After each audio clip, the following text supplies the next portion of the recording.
예레미야는 하나님의 말씀을 전하는 선지자입니다.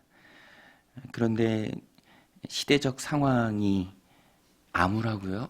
또 하나님의 말씀을 받아야 할 순종하고 따라야 할 유다 백성들의 강팍함 때문에 하나님의 말씀을 전하는 그 선지자 직분을 행하는 것이 예레미야에겐 큰 고통이었습니다. 그렇지만 하나님께서는 예레미야를 선지자로 세우셨으니까 예레미야를 통해서 말씀하시죠. 선지자 예레미야에게 주신 하나님의 말씀에는 특별히 주제의 제한이 없습니다. 왜냐하면 하나님은 온 땅의 주인이시고 통치자시죠. 세상 모든 만물을 주관하시는 분입니다. 참 하나님 여호와시죠. 그래서 오늘 본문에도 보면 가뭄에 대하여라고 처음에 말씀이 나옵니다. 가뭄에 대하여 예레미야에게 임한 여호와의 말씀이라. 비를 주관하시는 분이 하나님이시죠.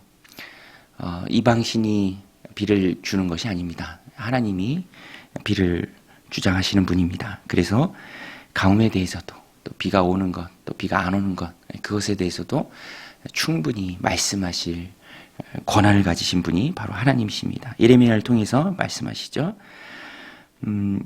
가뭄 때문에 고통이 컸습니다. 예루살렘은 산 위의 동네죠. 700m 이상 되는 곳입니다. 그래서 강이 없어요.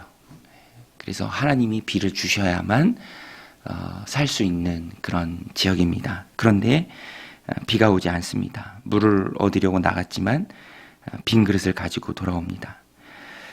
죄악 때문에 비가 오지 않는 상황 속에서 사람만 고통을 당하는 것이 아니라 짐승들도 고통을 당합니다. 5절에 보면 4절부터 보면 땅에 비가 없어 지면이 갈라지니 밭 가는 자가 부끄러워서 그의 머리를 가린도다.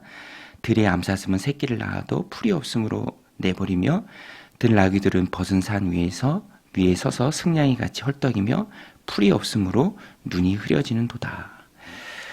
죄악 때문에 온 피조물이 다 신음하고 있습니다. 왜 이런 고통이 온 것이죠?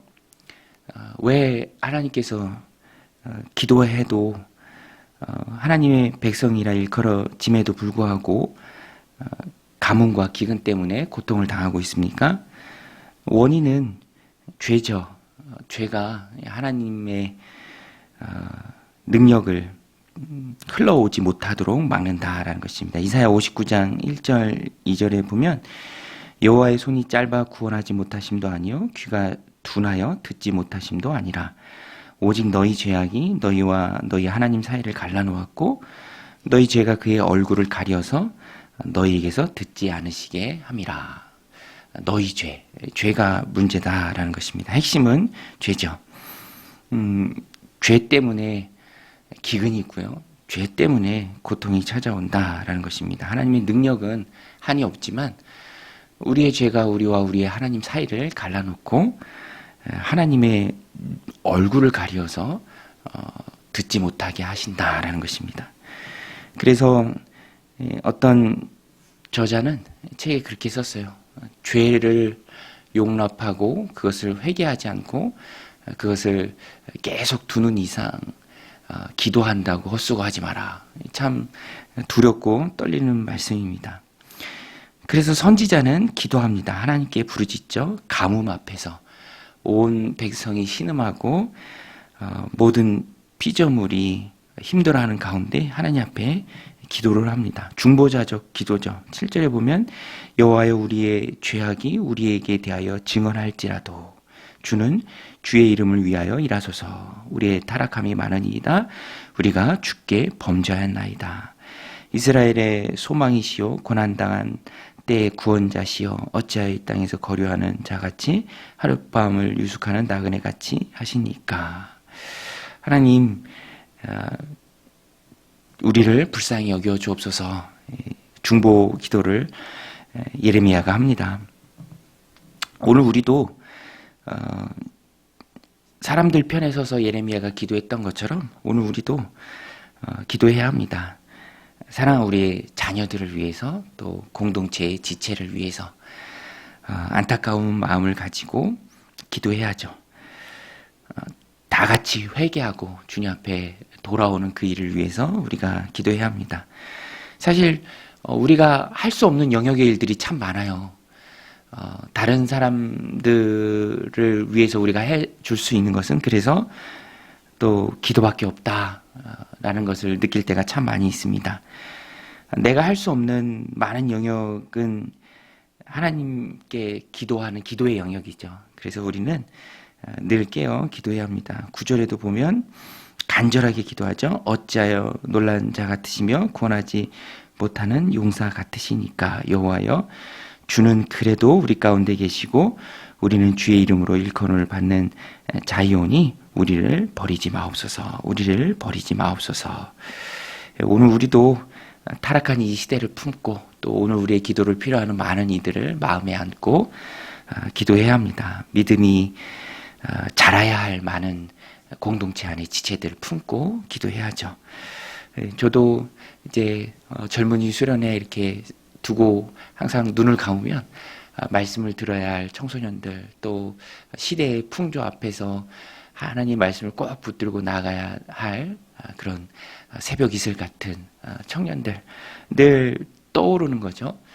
위에서 기도해야 합니다. 하나님 기도하라고 생각나게 하시고 기도하라고 떠오르게 하시고 나라도 하나님 앞에 깨어 간절히 부르짖으라고 우리로 하여금 예레미야처럼 간절한 기도의 자리로 하나님 부르십니다. 우리는 시대의 아픔을 안고 하나님 앞에 기도해야 합니다. 기도는 우리가 해야 할 일이고요. 10절부터 12절에 보면 우리의 마음을 참 무겁게 하는 하나님의 반응이 나옵니다. 하나님의 반응은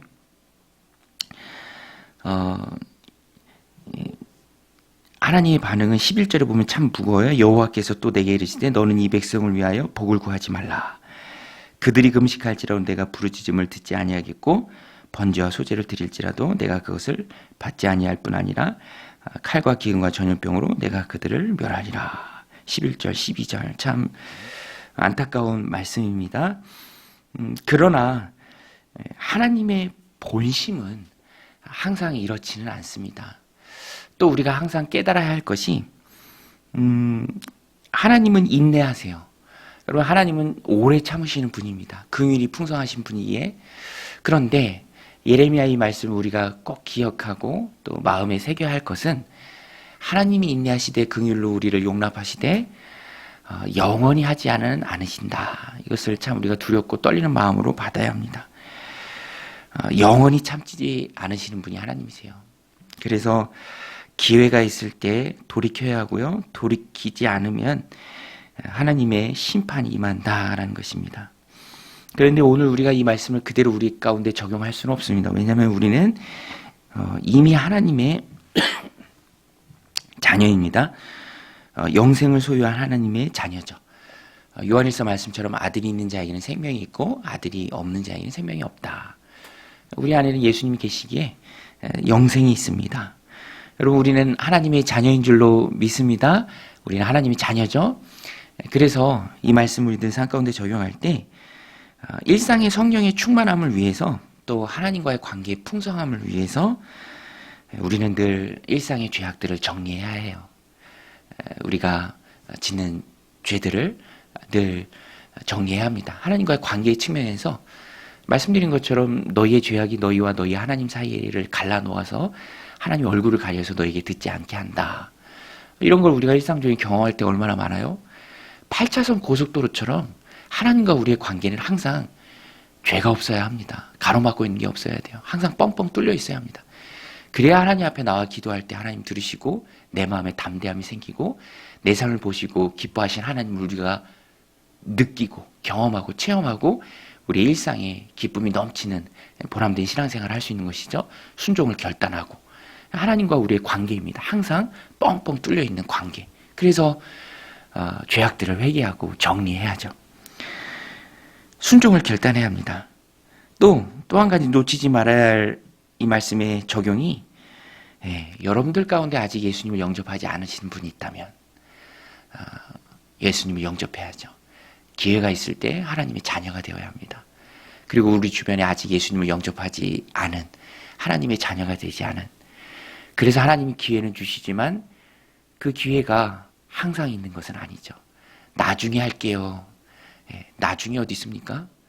나중이란 거 보장할 수 있나요? 언제고 하나님 부르시면 이 땅을 접어야 할 자들이 아침 안개와 같은 자들이 우리 아닙니까? 그래서 우리는 항상 하나님 말씀 앞에 깨어 있어야 하고요. 믿음과 신앙의 통로가 되어서 누군가가 모르죠. 또 우리가 예수님을 영접하는 그 일에 열심을 내야 합니다. 그것만큼 중요한 일이 없죠. 여러분, 중요한 일 먼저 하시나요? 급한 일 먼저 하시나요? 뭐 둘 다 지혜를 통해서 먼저 해야 될 일들이 있죠. 그러나 무엇보다도 중요한 일은 내가 먼저 구원받고 하나님의 자녀가 되는 그 일이다라는 것입니다. 그래서 예수님을 영접하는 것이 너무너무 중요합니다. 팀 켈러 목사님 책에 보니까 그런 문구가 있어요. 세상에 많은 것이 우리를 해방시켜 줄 듯 보였으나 우리는 바로 그것의 노예가 되었다. 이런 굉장히 울림이 있는 말씀입니다. 지금도 세상을 향해서 나아가는, 그것이 해방시켜 줄 것처럼 보여서 나아가는 자들이 참 많이 있죠. 그러나 그것이 우리를 해방시켜 주는 것이 아니라 실상은 노예가 되게 한다라는 것입니다. 그래서 하나님의 임박한 진노의 심판의 말씀을 담고 있는 이 예레미야 말씀이 오늘 우리에게도 참 중요한 말씀입니다. 그리고 또 이 말씀을 붙들고 복음을 들고 나아가서 구원받도록 또 우리가 힘써야 할 영혼들이 우리 주변에 참 많이 있죠. 오늘도 이 말씀 마음에 새기고 일상의 성령 충만을 위해서 하나님과의 관계를, 죄를 정리하는 뻥뻥 뚫어놓는 우리가 되시고요. 또 아직 예수님을 영접하지 않으신 분이 있다면 예수님을 영접하고 하나님의 자녀가 되는 복된 오늘 하루의 삶을 살아가시기를 주님의 이름으로 간절히 축원드립니다. 우리 같이 말씀 붙들고 기도하며 나아가겠습니다. 하나님 아버지,